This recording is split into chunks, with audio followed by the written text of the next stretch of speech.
Rabbi Arthur Schneier, founder and president of the Appeal of Conscience Foundation, Mr. Stephen Schwartzman, Dr. Hsien Loong, religious leaders, business leaders, members of the diplomatic corps, ladies and gentlemen. A very good evening to all of you. First of all, let me congratulate my fellow award recipients tonight, Mr. Timotheus Hottis, Mr. Stephen Ross, and Miss Susan Wojcicki. It's very good to be in your company. I'm delighted to be here amongst friends, old and new. First, let me thank Mr. Schwartzman and especially Dr. Henry Kissinger for reading my award citation. I'm immensely honored. I've known both of them for a long time. Dr. Kissinger especially has been a great and a long-time friend of Singapore. He and I have known each other for more than 30 years, and he was also a close friend of Mr. Lee Kuan Yew, our founding Prime Minister. So this means a great deal to me personally, and I think it would have meant a great deal to my father too. I also want to thank Rabbi Schneier and the Appeal of Conscience Foundation for conferring on me the great honor of this award. It's especially significant to me and to Singapore because the values of the foundation, tolerance, respect, and harmony, are congruent with the values that bind Singapore together as a nation. For over half a century, Singapore has worked hard to uphold the principle of equality among our different races and religions. It was over this fundamental principle that we separated from Malaysia in 1965 to become an independent country. Indeed, on the very day that we became independent, Mr. Lee Kuan Yew declared that in Singapore, everybody would have his place, equal, language, culture, religion. And our national pledge, which students recite every morning in school, declares that as citizens of Singapore, we pledge ourselves as one united people, regardless of race, language, or religion, to achieve happiness,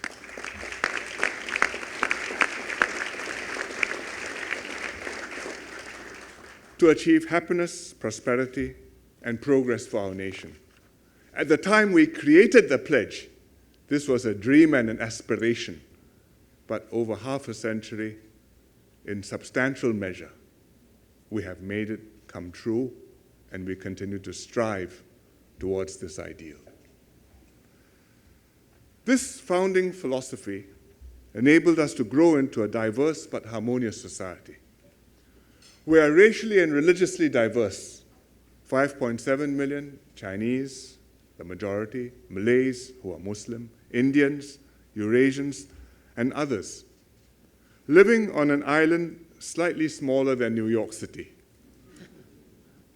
All the great religions are represented in Singapore: Christians, Buddhists, Taoists, Muslims, Hindus, Jains, Sikhs, Baha'is, Jews, and also Zoroastrians, the Parsis.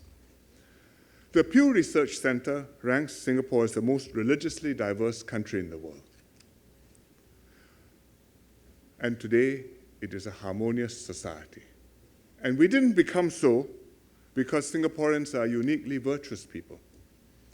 In the Federalist Papers, number 51, the author, who was probably James Madison, wrote, "If men were angels, no government would be necessary. If angels were to govern men, neither external nor internal controls on government would be necessary." Singapore's approach to race and religion is based on a similar insight. We created structures, constitutional, political, social, that discouraged intolerance, curbed chauvinism, and nudged social behavior in positive ways long before nudging became intellectually fashionable.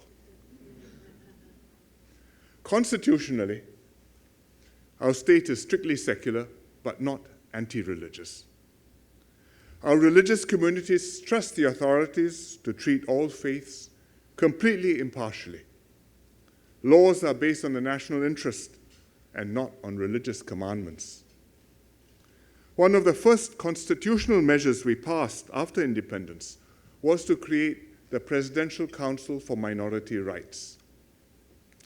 And this council scrutinizes all legislation to ensure that they do not discriminate against any race or any religious community.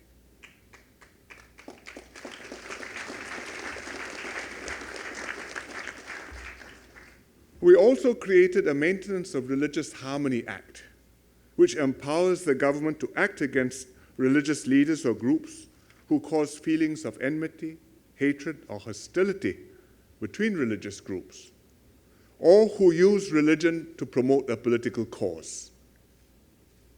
Fortunately, we've never had occasion to use the Act in 30 years of its existence, but its very existence has been of considerable deterrent value.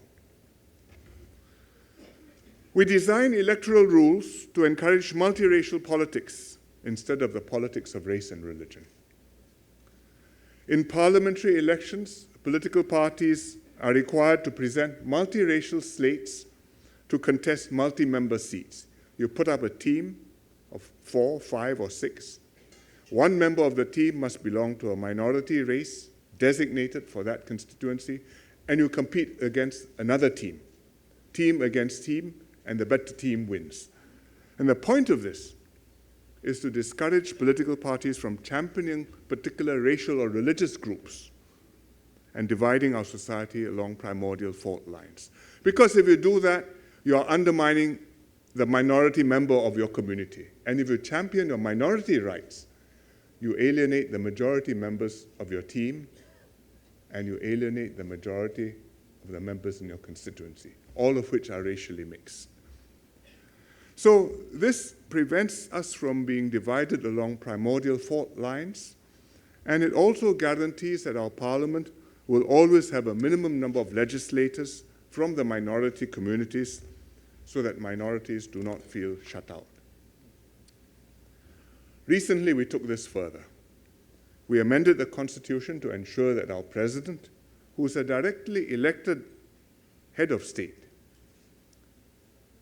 we ensured that he or she will come from one of the minority races if no president from that race has been elected for some time. So it's a fail-safe position.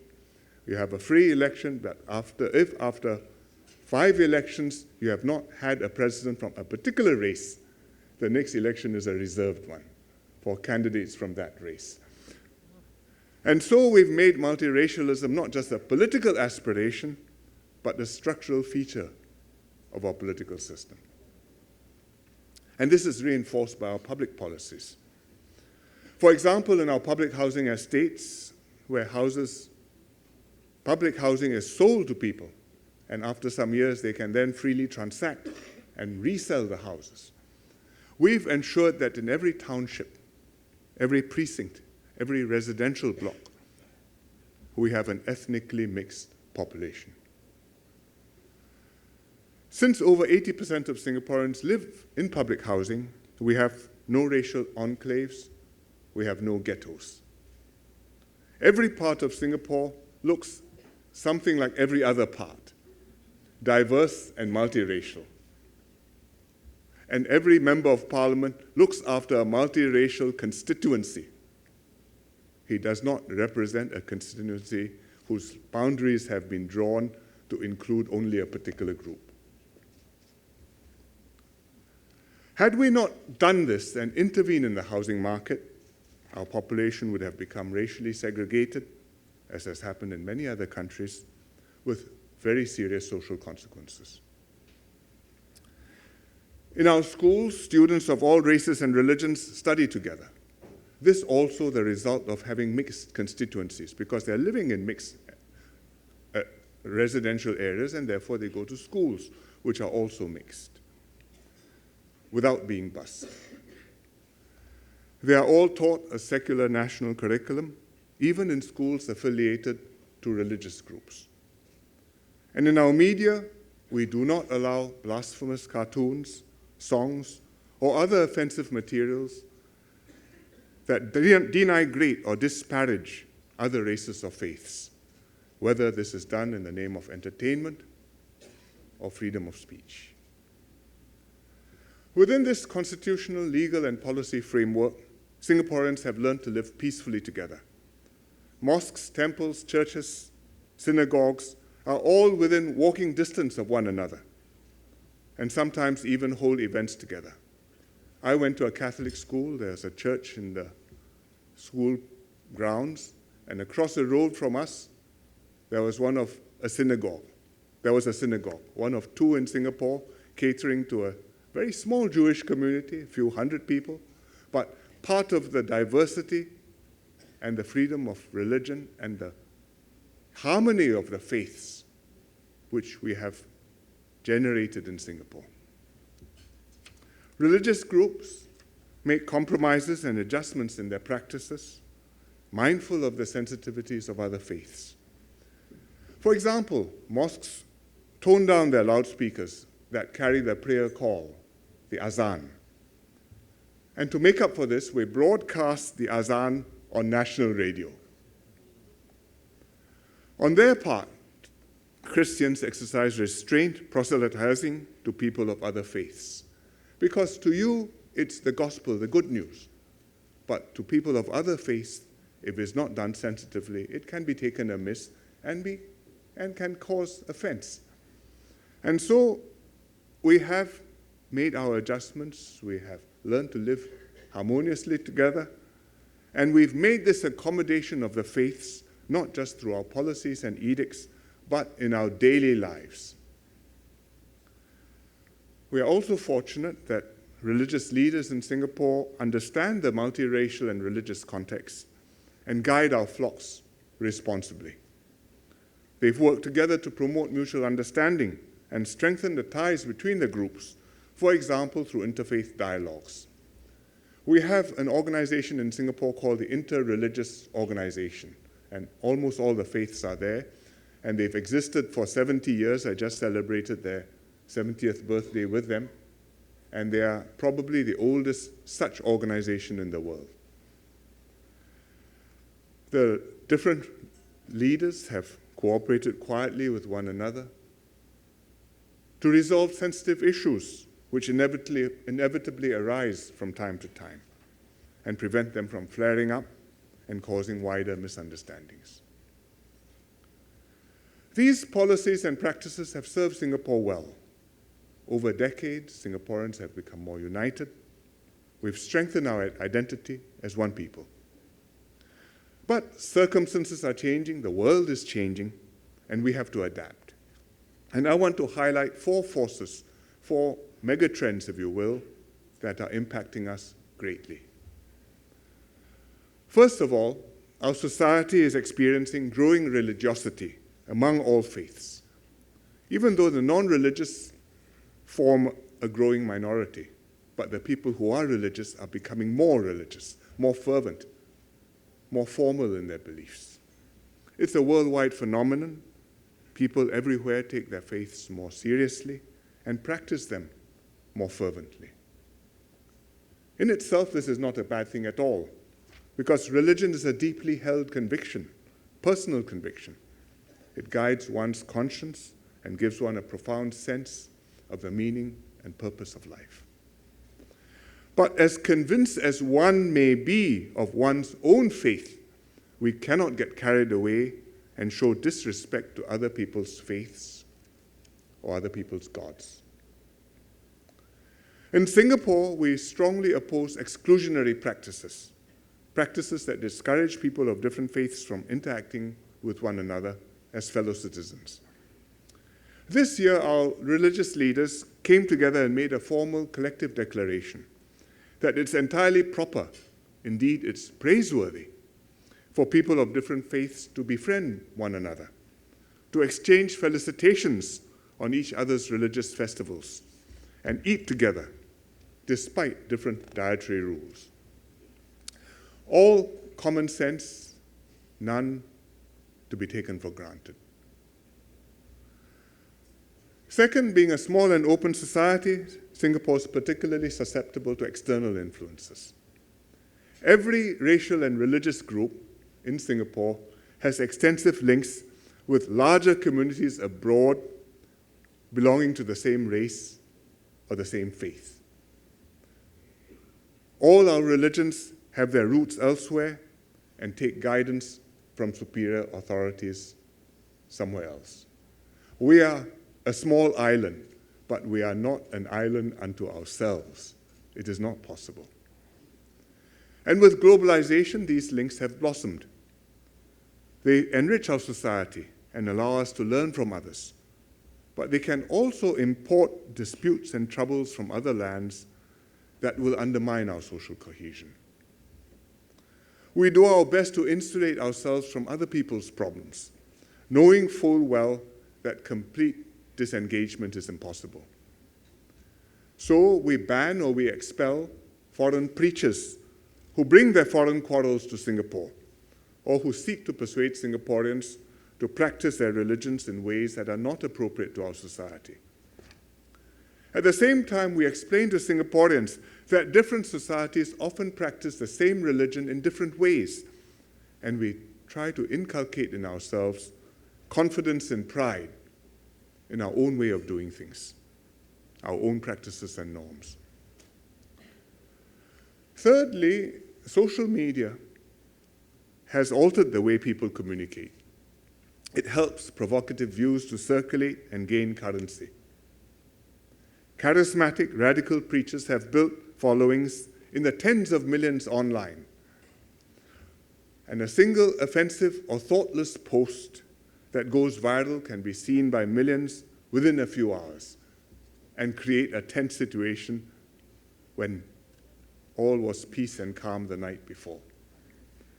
It has become dangerously easy for people both to cause offense and also to take umbrage. We must not allow those who spread toxic views and poison on the internet to get away with what may literally be murder. Policing the internet is a Sisyphean task, but we must keep our laws updated and devise fresh and effective countermeasures. Thus, we recently passed a new law, the Protection from Online Falsehoods and Manipulation Act. It gives the government and the courts powers to require the correction of misinformation and falsehoods, which are online, and to take action against those who deliberately spread such untruths, and to deal with websites that give them a platform to do so. It's a problem which many countries are grappling with. This is our approach to it. We continue to learn from others, and maybe other people will find something interesting in the way we have decided to tackle our problem. Fourthly, violence in the name of race or religion is a real and present danger. There will always be some people who pervert and misuse religion to justify their violent ends. For example, just after the September 11 attacks in 2011, we uncovered in Singapore a jihadist group linked to Al-Qaeda. It was a total surprise to us. And they were planning to attack multiple targets in Singapore, including the US Embassy and visiting US Armed Forces, and advanced in their plans. Had they succeeded, Singapore would have been ground zero. It would not only have caused death and destruction, but could have torn apart our social fabric. Because non-Muslims in Singapore would have looked at their Muslim compatriots with suspicion and anger, while Muslim Singaporeans would have feared for their safety from non-Muslims. Having preempted the physical attack and neutralized the group, we immediately strove to reinforce trust and confidence between the religions. We talked openly about the danger so that everyone knew these were the actions of extremists who did not reflect the views of Singapore Muslims in general. Behind closed doors, we shared sensitive intelligence about the threat with religious and community leaders of all faiths. And we put them together in the same room when we brief them, so that we speak candidly and everybody knows that we're briefing everybody the same message We are not broadcasting different messages to different groups. And you have to confront this problem together as Singaporeans. The leaders understood the problem, felt trusted, and did their part to keep Singapore united. Muslim leaders came out to condemn the terrorists and affirm their solidarity with non-Muslims. Non-Muslim leaders, in turn, expressed understanding and continued confidence in their Muslim brethren. A group of respected Islamic scholars and teachers volunteered to set up the Religious Rehabilitation Group, the RRG, to counsel and rehabilitate radicalized individuals, as well as look after their families and offer support and guidance. Because you can lock a terrorist away, but for how long? And what do you do with their families? And how do you explain to the community? But if you can persuade him, if you can turn him around, if you can get him to see the light, and be able to get back into the community and integrate back and find a job and find his place and understand the error of his ways, then we've not only saved a soul, we've kept our community together. We have not succeeded in every case. There are a few who are still there since 2001, and I think will take a very long time to persuade. But the majority we have been able to rehabilitate, to release, and to bring back to normal life.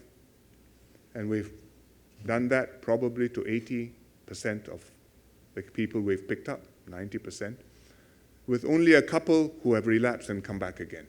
So with conviction, with cooperation, with confidence, it is possible to get religious leaders, responsible ones, respected ones, on your side, doing good work, helping to bring a very multi-religious society together. Through these strenuous efforts, we've succeeded in maintaining multi-religious confidence. And since then, we've kept up our efforts. The danger of a terrorist attack continues, whether it's from ISIS or Al-Qaeda, or recently, in the last few years, some misguided soul self-radicalized by extremist propaganda which he or she has found online.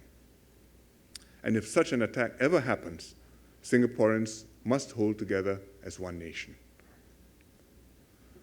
Singapore is very fortunate that our founding generation set us in the right direction. They labored mightily to lay the foundation for the harmonious relations that we enjoy today. And their successes have maintained tolerance and respect between the different faiths and bonded more closely together despite serious challenges to our social cohesion. I hope future generations will cherish this harmony, realize how precious it is, and strengthen it further. We must never allow religion to be weaponized or used as a front for other conflicts. As Rabbi Schneier has put it, a crime committed in the name of religion is the greatest crime against religion. Government actions alone cannot bring about this religious harmony. Responsible voices need to speak up, set the example, spread the message of acceptance and respect. Thankfully, organizations like the Appeal of Conscience Foundation have been doing precisely that. In fact, you've been doing this for as long as Singapore has, because the foundation was founded in the same year that Singapore became independent, in 1965.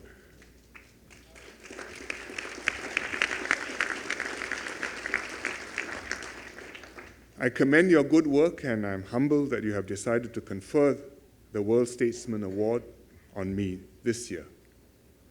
I accept it not just on behalf of myself, but of all those who have contributed to building a harmonious society in Singapore.